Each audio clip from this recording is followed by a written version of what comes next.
Welcome to the Business Spotlight podcast. My name is Kay Cote, and I'm your host on today's episode. And today I have Wendy Covey, CEO and co-founder of TREW Marketing, as my guest. We're going to be learning about her business, her journey to business ownership, best practices she's learned along the way, as well as some challenges she may have faced to give you that inside look to what it's like to own and operate a business. If this is your first time on our channel, be sure to like and subscribe to get notified when we drop episodes like this. Welcome, Wendy. It's so great to meet you. Thanks for being on the show today. You bet. Happy to be here. Wonderful. Well, before we dive into all things business, I'd love to learn about you. So, could you share a bit about yourself?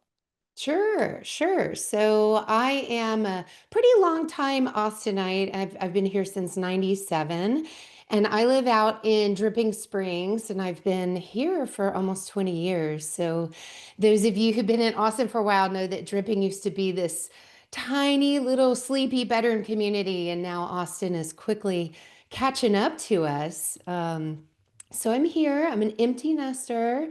And my claim to fame personally is that I have a state fishing record. So I caught the biggest catch and release redfish in the whole entire lovely state of Texas. So that's my bragging rights. Okay, that is super cool. I kind of want to dive in. Was it a competition or were you just out fishing one No. day? Just fishing. I was pretty new to coastal fishing at the time. This is back in 2011. And, just hooked into this giant, we didn't know what it was, and ran with the line for forever. And we were trout fishing sort of south of Corpus Christi. And so, figured, I don't know, have a shark, have a dolphin. I mean, who knows? And yeah, it turned out to be this giant redfish. So pretty cool, very fun. And now I have a women's fishing team. And of course, that happens to you early in your fishing career, you can't help but be obsessed. It's just like anything, right? Like, especially when you have a big win, you're like, I want to keep doing this. Yeah, yeah, yeah. And so my women's fishing team, we sometimes we win, sometimes we don't, but it's always a good time. So Oh, very cool. Well, thank you for sharing that story. I just love to hear fun stuff like that. yeah. And so now I'd love to learn about kind of like how you got started in business and like was there like an aha moment or is it something you've always wanted to do? Yeah, there was definitely some aha moments mixed in. So real quickly, so I started TREW Marketing. We're a marketing agency that solely works with engineering and complex tech companies. And the backstory is my early career was spent at National Instruments, and I'm laughing a little bit because I looked in preparation for being on the show today. I went back and looked at a few episodes and saw one of my former colleagues from National Instruments that was just on the show like 2 months ago, Rachel Stazone. So everybody needs to go look at her episode. But I Oh, have a similar story to Rachel's in that we were both at National Instruments early in our career. I was there for about 12 years and ran events and regional marketing, moved over to product management. And at the same time, noticed that there was a big gap with NI partners and their terrible marketing. Quite, I don't know how else to say it. The websites are horrendous. They didn't understand marketing, so there was a big need there that wasn't being fulfilled. And at the mhm. same time, on a personal note, I fell in love with the Dripping Springs man, and we decided we wanted to raise our family out in Dripping. And if you know Austin, you know that National Instruments and Dripping aren't very close together. So working virtual wasn't an option at the time for an I. So for those reasons, decided to strike out along with an NI colleague of mine, Rebecca Geyer, who also was anxious just for that next step in her career, saw the same need. And so together we started the agency back in 2008. Mhm. And do you remember what 2008 was like? Oh, yeah. Hey, it wasn't a good, yeah, it wasn't a good economic time. So that leads to all sorts of other stories we can share. But I will say that just that time at NI and all the leadership development that they did just set me up really well. A lot of the ways I operate my business now are similar to the things I learned and admired about how NI ran and operated. So. That's really cool, especially when you can like that's a golden nugget right there for our audience is, you were able to take what you've learned in a previous position and use those skills to the Yeah. next thing. So I think that's really cool. Um, Yeah. yeah. And so as you're going, did you know right away what you wanted the company to be? Because you mentioned a niche client base, working Yeah. with engineering and complex tech companies. Was that always what you wanted to do, or did it, like most businesses, kind of start with a different idea? Yeah, it was more like most businesses start with whoever will pay you. And so, you know, Wait. we struck out and we worked with Dell Children's Medical Center and the United Way and diverse set of clients, in addition to NI partners, as I previously mentioned. So it was a mix of that. And then when the recession hit, the Great Recession, and things got tough, we looked inwardly and we said, who are the next five customers we want? Like, where are we taking this business? Because this is really hard doing marketing for a nonprofit one day and for a system integration company and manufacturing tests the next day. And so we said, you know what? We've spent our whole careers in engineering. We know the trade shows, we know the publications, we know how to write for this audience, how to message to these engineer buyers. Let's narrow our focus. And it's that same business principle of narrow your focus, find your niche, and your business will take off. And that's exactly what happened. That is so true. And I think that's, like, again, what's so important for business owners is, like, sometimes we're shiny, like, see the shiny object, or we, want to do, like, kind of spread wide, but sometimes, like, Yeah. going more narrow can help with, like, understanding what the business is, as well as, like, refine. So I think that's super cool that you did that. Yeah, thank you. And now I'd love to kind of talk about your team, and I'm sure there's a great team behind everything you're building. So Yes. tell me about your team. How many members do you currently have on your team? And then what is your team culture like? Yeah, so we have a team of 10 full-time folks, and then we have a set of contractors that we use for overflow, like programming or videographers and sort of specialized functions. And so our team comprises of strategists, writers, and some marketing specialists that are a bit of jack of all trades. So they can play in Canva one day and do social media posting another day. So they're kind of, the doers of all. And our culture, so we're virtual. We've always been virtual for since the founding 17 years ago. And that's been a blessing for a lot of women are in marketing and they want to be there. If they're moms, they want to be there when their kids get off the school bus. And they Yeah. don't want to, have some of the burden that comes with hair and makeup and clothes. And I know it may sound trivial, but it's a big deal. It takes a lot of time. And so to be able to work from home and get the right tools to facilitate working from home has been a big secret to our success, I believe. Um, about half the team is in Austin and half is spread all over the US, but we're very Austin centric when it comes to our culture. We like to say our culture is laid back excellence. So we like to be approachable. We're not stuffy. We're not, shiny shirt business suits, but we still have that bar for excellence that's really high and that attention for detail that you have to have working in tech. So that's us.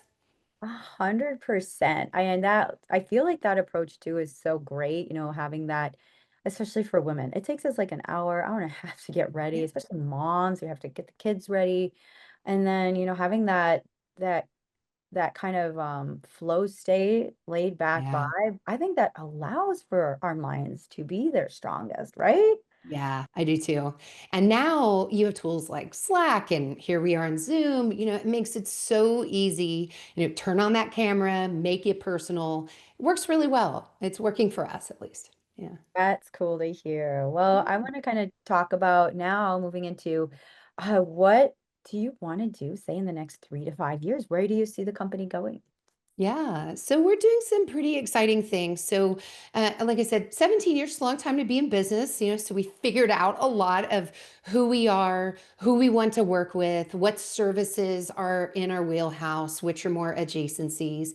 And that's really important, right? Because I don't know if people listening have worked with marketing agencies before, but it's hard as a small agency to cover every marketing function and to keep up with all the innovations and crazy ways in which marketing is changing. So really figuring out where your core skill sets. So for us, it's strategy development, it's brand messaging and communications, it's a lot of content development around technical content, it's search optimization within the context of content. Um, so that's how we operate. And within that, we've decided that education is really important. You have a lot of technical business owners, they're engineers, they're skeptical of marketing. They want it to be a formula, dollars in, leads out. And it's not exactly, branding doesn't work that way. My thought leadership doesn't work that way. So we've done in the past a lot of education. So think published 2 books. We have ebooks, we have the podcast. And about 8 years ago, we partnered with another company to do a research report on how engineers and technical buyers seek and consume information to make technical decisions. So we conduct this research annually, and it's been the Bible for marketers in our industry to just figure out where they should invest their budget and engineers' attitudes towards everything from social media to what types of content they like. And Mhm. because education seemed so important and lacking for this community, we founded an in-person event 2 years ago with another agency called the Industrial Marketing Summit. And so this is a long-winded way of answering your question to say, when I look into the next 3 years, this event is rapidly growing. We had over 300 marketers come to Austin for the event back in February of this year. So we're hosting it again. And so a lot of our effort is being poured into these educational resources to help the community as a whole and help us all, rise all the boats together through this education. And I think it's also just a nice way to extend our investment, a new revenue stream for us. So we're pretty pumped about that. Oh, I am all about events too. So that is really cool. I wish you well with, with that as you vision the next 3 years. And now I want to dive into something. I love to show the transparency because being a business owner has a lot of challenges, and a lot of our listeners are, we're kind of, when you're the owner of the business, who do you turn to? So we love to share a transparent look into some of the challenges that our business owners are facing. So is there something now as a business owner you are challenged with that you're currently working through? Yeah, yeah, great question. And there have been so many challenges over the years. I think in a services business, there's this natural tension between your pipeline and taking on enough clients and the right kind of clients and keeping everybody busy. So capacity management and when do I hire?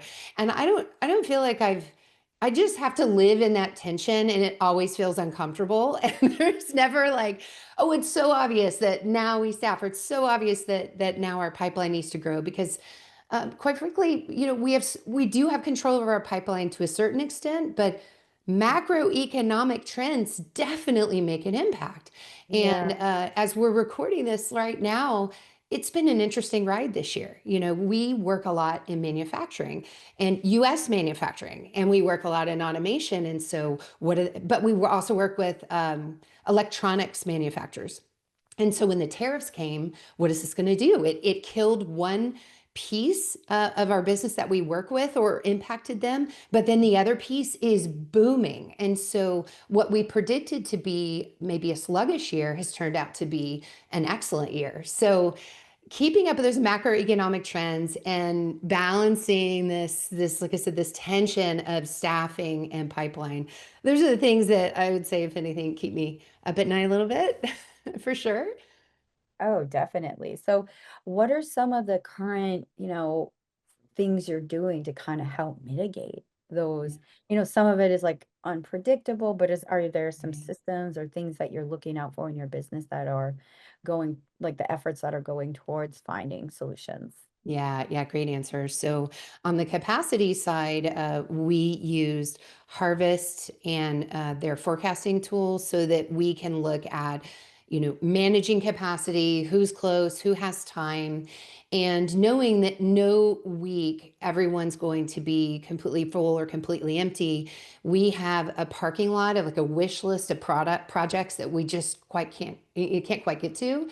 And so the expectation with the team is if you're having a quiet week and you don't have as much billable work, grab something off of this wish list. And so that's helped us accomplish projects that were on the back burner and take advantage of this available capacity within the team.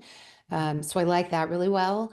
And then on the pipeline side, really looking at, again, if you go back to macroeconomic, okay, well, if electronic components is down, but automation is up and robotics, let's spend more of our biz dev efforts towards one versus the other and just be a little dynamic of where we play.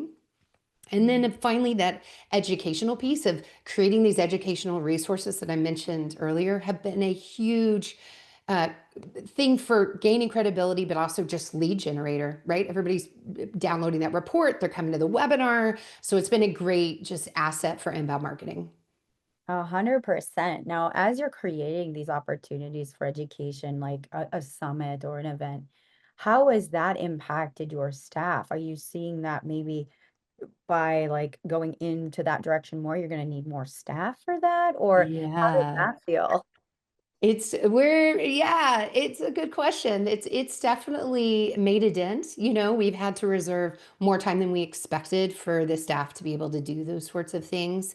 And we're not quite at that tipping point where the hours in was worth the money that came out. But I think we'll pass that as the event grows in 2026 and beyond. So we're trying to be scrappy, and I think eventually we're going to need to bring in contractors and get help. It's probably not something we're going to staff full time, but I mean, we'll see how it goes. Oh, yeah, definitely. I absolutely love this conversation. I could talk to you for hours, but now I want to dive into a fun part of the Q&A called Okay. our rapid fire questions. All right, bring it. All right, we got four of them coming your way. Okay. Question number one is, what is the key to success for you? The key to success. Okay. You know, It's just taking action. I think that the analysis paralysis is real. And sometimes I'm known as Sprinter Wendy, where I want to run really fast and quick and just get after it. And I like to surround myself with people that'll ask probing questions and slow me down a little bit. But at the end of the day, failing forward, taking action, that's the thing that gets your business moving, is just keep that momentum going. 100%. Question number two is, what is a key or what is a piece of advice you have for other business owners? Oh, that's very broad right there. Well, I will say, as a marketer, as a marketing agency providing advice, don't be afraid to share your expertise. Don't be afraid of giving away what you consider your secret sauce. If anything, you are teaching your methodology, explaining how you do things, and it'll help you gain credibility and get people to better understand whether or not they're a fit for working with you. I mean, I wrote a whole book that's like, here's exactly soup to nuts how we do things. But what did it do? Did it have me lose business? No, it drove business to us. So be generous with your knowledge and have a regular cadence of sharing and of publishing content. Don't just do it once and expect that to do something for you. It has to be a regular thing, regular routine. Definitely. That's another golden nugget of our conversation. It is like transparency and sharing is helps everybody grow. And Yeah. it's so beautiful to see that sometimes. All right, question number three is what is it could be a book, a podcast, an article, anything that has maybe impacted you most recently? Yeah, I am obsessed with a podcast by Paul Reitzer, and it's called the uh, Artificial. Well, he just changed it. Hang on. I'm gonna look at my phone. He's changed the name. It's the AI show or the Artificial Intelligence. Yes, the Artificial Intelligence Show. And I know Paul Reitzer personally. He started the Marketing AI Institute back in like 2016 when the rest of us were like, AI what? Machine learning what? This is crazy. Why are you doing this? Why are you sold a very successful business to go off and start this new thing? He is on the forefront of where AI is taking us as a culture, as business owners, and he speaks very specifically to business owners about how you should respond to what's happening, how you should adopt this, what are some of the gotchas that you need to look out for. So he drops a new episode every week. the Artificial Intelligence Show with Paul Reitzer. Go check that one out. Awesome. Thank you. I think that's great for anyone to like check that out, especially if they are unsure of what to think of AI. So I love Yeah. that. Final question in our rapid fire is if you could wave a magic wand and rapidly improve one aspect of your business, what would it be? Ooh.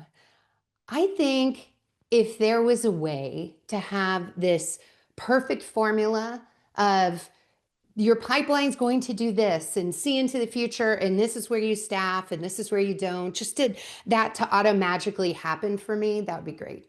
I would love that. That is amazing. Well, before we get to our final question of the day, how can folks get plugged in with you and your business online? Yeah, so we're trewmarketing.com. So that's TREW marketing. And you can find me on LinkedIn, Wendy Covey, and check out my podcast. It's called Content Marketing Engineered, and it's on all the podcast platforms. And we focus specifically on marketing best practices for marketers in engineering and complex tech. Wow. Again, I love how specific that is. Thanks for dropping your podcast as a fellow Yeah. podcaster. Always love to support. So before, again, for our final question today, Wendy, what is most inspiring to you today? I have been inspired by my husband recently because we're new empty nesters, and that's an interesting time in your life where you have some extra time. You're not, worried about is your high schooler breaking curfew or whatever. And he has volunteered to be a shotgun coach of sporting clays here in Dripping Springs. And over the weekend, they just won state. So to volunteer your time to help these kids get better and then to see this huge thing happen has been a big deal. And he's made lots of friends. We've made lots of friends through that. So I'm inspired to find something new to give my time to because I see how rewarding it's been for him and for the people that it impacted. Wow. Well, big congrats. That's amazing. And again, Wendy, thank you so much for just sharing your story with me on the show today. You bet. Thanks for having me.